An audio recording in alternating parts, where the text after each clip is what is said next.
What Juan Soto just pulled off is absolutely unreal. As you see on your screen, Soto has hit his 1,000th career hit, and he's done it below the age of 27. He is 26 years, 237 days old, and he already has his 1,000th career hit. And we'll hear from the experts later today about sheerly how rare that is. And I'm glad that Soto did it tonight, as the Mets are trailing the Braves right now 7-1 and are likely going to lose. They're in the ninth right now and are likely going to get swept by the Braves in back-to-back series where they get swept. So much negativity right now for the New York Mets, but I'm glad that Soto was able to make this milestone. That way, I personally can stay positive and I can talk about how amazing Juan Soto has been throughout his career. And of course, we'll hear from the experts about how great he's been.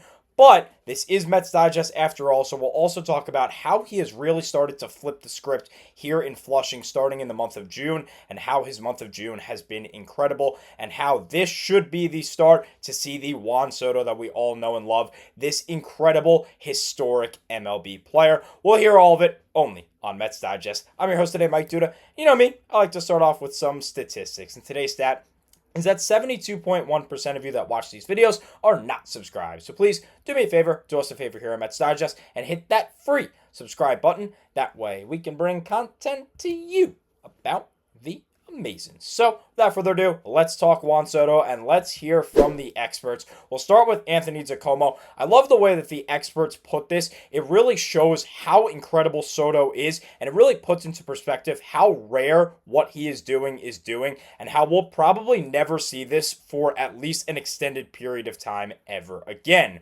DiComo says, quote, "Of the 23,508 players to appear in a Major League Baseball game, only 0.3% managed to record 1,000 hits before their 27th birthday."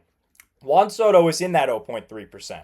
Soto laced the 1,000th hit of his career off Atlanta's Spencer Strider on Thursday, making him one of 84 players to hit that marker at age 26 or younger. He is also one of 17 players to record 1,000 hits and 200 homers before his 27th birthday. Now, the latter stat that DiComo mentions puts Soto in the 0.07 percentile of MLB players in history to record 1,000 hits and 200 home runs before their 27th birthday. And if you think that's insane, well, just you wait. Look at this. We got another one, and it continues to get crazier as we go on with the experts saying things. Jason Owens of Yahoo Sports says, quote, "Soto, who's 26 years and 237 days old, now has 1,000 hits, 700 plus walks with 830 so far in his career, and 200 plus home runs, 215 so far in his career, in his 7+ season MLB career." Soto, of course, is in his 8th MLB career season, first with the New York Mets. The only other players in MLB history to achieve that milestone before turning 27 are New York Yankees Hall of Famer Mickey Mantle, one of the greatest players in the history of baseball, and New York Giants Hall of Famer Mel Ott, also one of the greatest players in the history of baseball. None of the other great sluggers in MLB history have done it. This includes guys like Barry Bonds, Ted Williams, all of them. Nobody has done it except for Mantle, Ott, and now Juan Soto. That puts Soto in the 0.01 percentile of MLB players in history to achieve this specific feat of 1,000 hits, 700 walks, 200 homers before turning 27. And if you think this is insane, well, let's go back to DiComo. Quote, "He's the only player in that age bracket to record 1,000 hits, 200 homers, and 800 walks." Meaning he is one of, let's go back to DiComo,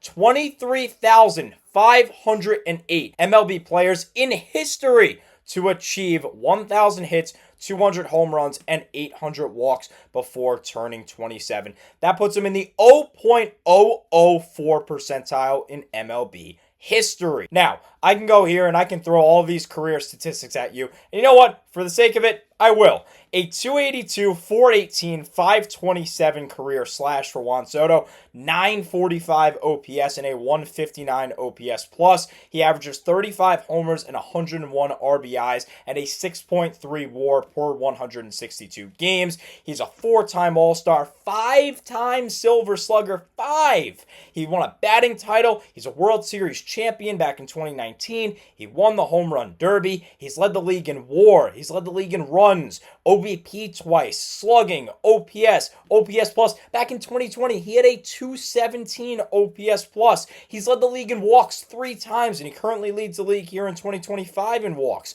He has been incredible, and he's only 26 years and 237 days old.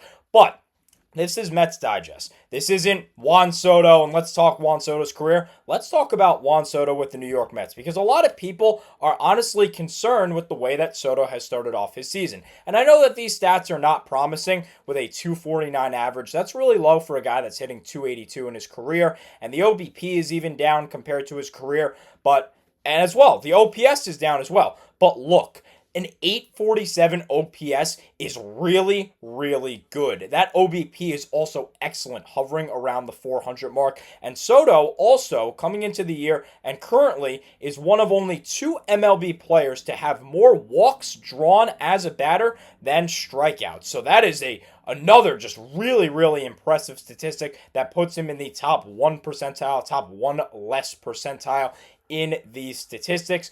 But again, this isn't the Juan Soto that we're paying the largest contract in sports for, right? Yes, except look at the month of June. This is Juan Soto broken down by every single month so far in 2025. March is kind of irrelevant because he only played 4 games. I know he went really, really well in March, and it's still 4 games that count towards the MLB season, but there's not enough of a sample size to really say, oh, look, he had a 308 average. I say look at April, May, and June. In the month of April, he was really bad. And in the month of May, he was arguably even worse. But look at how good these statistics have been in the month of June. 315, 493, 648 slash in the month of June. Good for a 1.141 OPS here in the month of June. And that's with a little bit of a struggle in the last 7 days. Look at the last 15 days. He's been phenomenal so far to start off June. 326, 508, 581. Good for a 1.090 OPS. So the bright side is definitely here for Juan Soto. I think he really started to break out of that slump that he started his New York Met career with. And I know a lot of people were concerned. I know Yankee fans were saying he wasn't happy. But look, he obviously is happy. This was in LA a couple of weeks ago. He was flipping the bottle on the bench. He's so back. This is the Juan Soto that we wanted. Back in December when we signed this guy, we were saying Soto Shuffle is in Flushing. This guy's awesome. This guy's energetic. This guy is such a good clubhouse guy. He's going to bring this team up statistically and just in general. And I think he really is back doing it.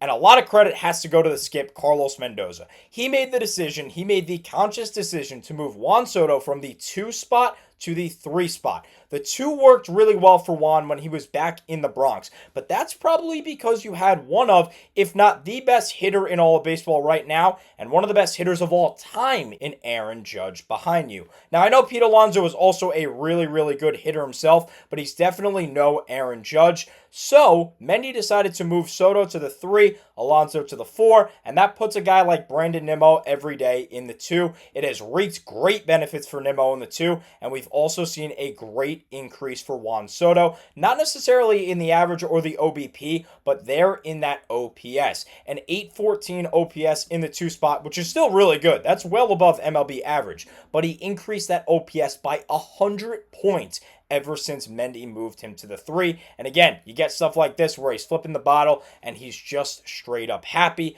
Let's go back to the month of June here. Look at the counting statistics. 5 home runs, that's basically the most that he's had in a month, and he's only halfway through the month of June. Same with the RBIs. He's basically at 20 walks already, which is the most that he's had in a month. He's still in single-digit strikeouts, so Juan Soto is definitely looking really good, and I'm glad to say I really think Juan Soto is back. So go in the comments, let me know down below. Do you agree? Do you think Soto really is back with the Mets? And go give him some praise. Congratulate him down in the comments. I mean, the statistics are just incredible. He's in the top 0.1% of MLB players to do this stuff, and even less. I mean, the numbers are just incredible. He is having such a phenomenal and generational start to his MLB career, and let's hope that Juan Soto stays just that way here in Flushing and continues to be one of the greatest baseball players in the history of the MLB. And hopefully he can get the Mets their first MVP. Yes, the Mets have never had an MVP before, so let's hope that Juan Soto can do just that.